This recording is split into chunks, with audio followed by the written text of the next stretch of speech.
what's going on. So is it possible, in hindsight, when you really think about it, that Dr. J was more important to the NBA than Michael Jordan? And as important as Magic Johnson and Larry Bird? It doesn't get discussed enough. But if I really think about the ABA era, it was something about watching Dr. J in a recent picture that he took with Allen Iverson that hit me hard. Maybe it was the interview with Shaquille O'Neal. Maybe it was just the fact of how I hear people who are aware of him, how they talk about him. You know, on my live stream, we always talk about this, and I always say, was he too black? Yeah, he was. The afro, him, the whole nine, flying in the air. But I read old comments sometimes on Facebook when people talk about when they got to see him and what he did and what he meant. I was talking about, I think he was going against the Virginia Squires, and he was in the Hampton Coliseum back in the early 70s. And this cat was talking about how it was the best basketball he ever saw in his life. Julius Erving was the provider of that soundtrack. You know, I always think about Grover Washington Jr.'s tribute song, Let It Flow. He was poetry in motion. He was very poetic with what he did, the flush, the style. Yeah, he was more important than Michael Jordan was in the NBA because he sold the shoe, but he did it on the rawness. He broke. And when I say this, some people gonna get upset because they're gonna say, "Well, Jordan was better and all that and all that." You can say what you want. Could you imagine being in a rival league that you controlled your destiny and the powers that be were so intimidated and they needed you so badly they had to buy the league out because they had to have you?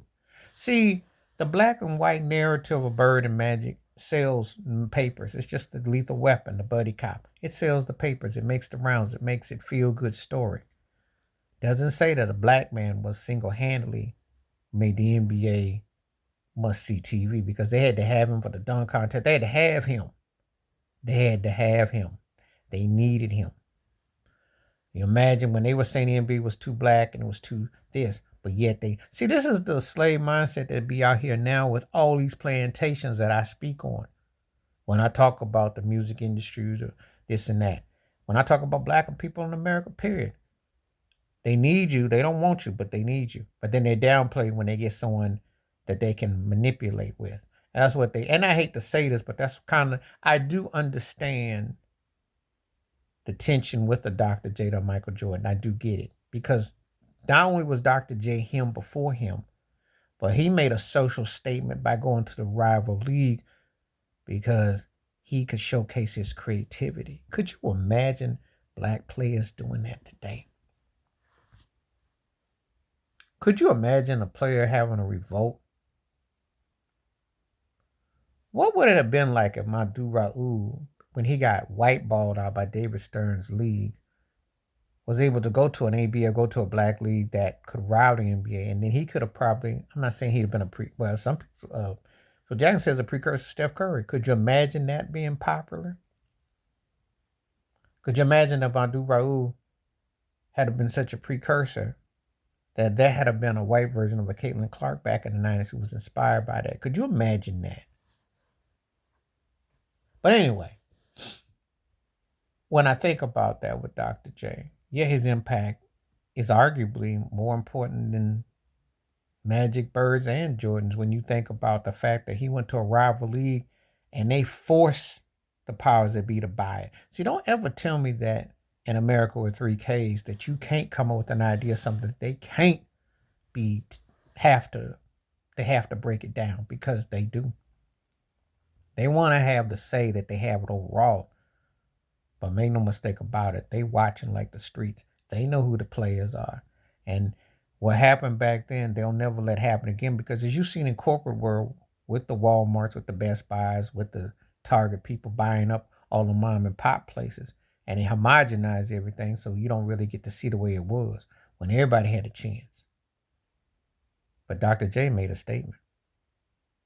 And to me, yeah, his impact on the NBA is bigger than Magic, Birds, and Jordans combined. When you can factor a black man had the movie, had the shoes, had a whole different league that was a rival, and we couldn't beat them, so we had to buy them and break them join us. But they resented him. That's one reason why Dr. J doesn't always get his full due. But anybody with half 2 cents who follows the history knows that he's anywhere. When you factor in his ABA career, his NBA career, you can make the case. You could say 11th to 20th greatest player ever. Well, I'd say anywhere between 11th and 16th greatest. But he has to be in the the low one. You might even think top 10. He deserves it. And if we go by the impact and the AB, if I factor in what I just said from a business perspective, he's top 6. When you think about they had to buy all that, including Moses Malone, George Gervin, David Thompson, other guys to get to him. He was part of that. Artist Gilmore. I can name other names, but we know Dr. J was the jewel. Please hit like, subscribe, with your thoughts, comments, and I do respond. Thank you. Wash your hands. Keep your mind clear. Watch out for another. Share the video if you like my piece.